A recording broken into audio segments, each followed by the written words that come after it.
পীরগঞ্জে আদালতের ১৪৪ ধারা অমান্য করে জমিতে দোকান ঘরের প্রাচীর নির্মাণের অভিযোগ। ঠাকুরগাঁওয়ের পীরগঞ্জে আদালতের নিষেধাজ্ঞা অমান্য করে জোরপূর্বক ইটের দেয়াল নির্মাণ করে জমি দখলের অভিযোগ উঠেছে সৈয়দ আবু খায়ের মোহাম্মদ শাকিউল আলম শিশির নামে এক প্রভাবশালী ব্যক্তির বিরুদ্ধে। সোমবার সকালে পৌর শহরের জগথা রাইসমিলপাড়া এলাকায় এ ঘটনা ঘটে। স্থানীয় সূত্রে জানা যায়, পৌর শহরের উত্তর জগথা গ্রামের মুক্তার আলমের সাথে রঘুনাথপুর এলাকার সৈয়দ আবু খায়ের মোহাম্মদ শাকিউল আলম শিশিরের জমি সংক্রান্ত একটি বিরোধ দীর্ঘদিন ধরে আদালতে বিচারাধীন রয়েছে। আদালত ওই জমিতে স্থিতাবস্থা বজায় রাখার নির্দেশ দেন। শাকিউল আলম শিশির আদালতের নির্দেশ অমান্য করে বিরোধপূর্ণ জমিতে ইটের দেয়াল নির্মাণ কাজ শুরু করছেন। বিষয়টি টের পেয়ে জমির প্রকৃত মালিক মুক্তার আলম ও তার পরিবার বাধা দিলে উভয় পক্ষের মধ্যে উত্তেজনা সৃষ্টি হয়। এ বিষয়ে মুক্তার আলম বলেন, আদালত ওই জমিতে স্থিতাবস্থা বজায় রাখার নির্দেশ দিয়েছে।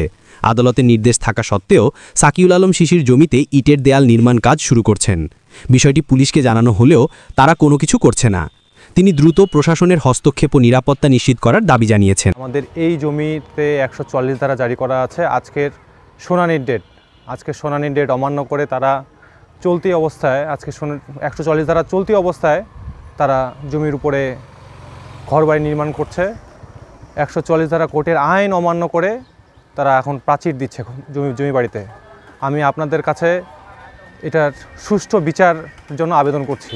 এই জমির ক্রয় সূত্রের মালিক জনাব সৈয়দ আব্দুল খালেকের উত্তরাধিকার সৈয়দ জাকিউল আলম এবং সৈয়দ শফিউল আলম শিশির, তারা অবৈধভাবে ঘরবাড়ি নির্মাণ করছে কোর্টের আইন অমান্য করে। অভিযোগ বিষয়ে সৈয়দ আবু খায়ের মোহাম্মদ শাকিউল আলম বলেন, দলিল মূলে ওই জমির প্রকৃত মালিক আমি। আমাকে হয়রানি করার উদ্দেশ্যে প্রতিপক্ষরা বিভিন্নভাবে ষড়যন্ত্র করে আসছে। তাছাড়া ওই জমি নিয়ে আদালতে স্থিতাবস্থার আদেশের মেয়াদ শেষ হয়ে গেছে।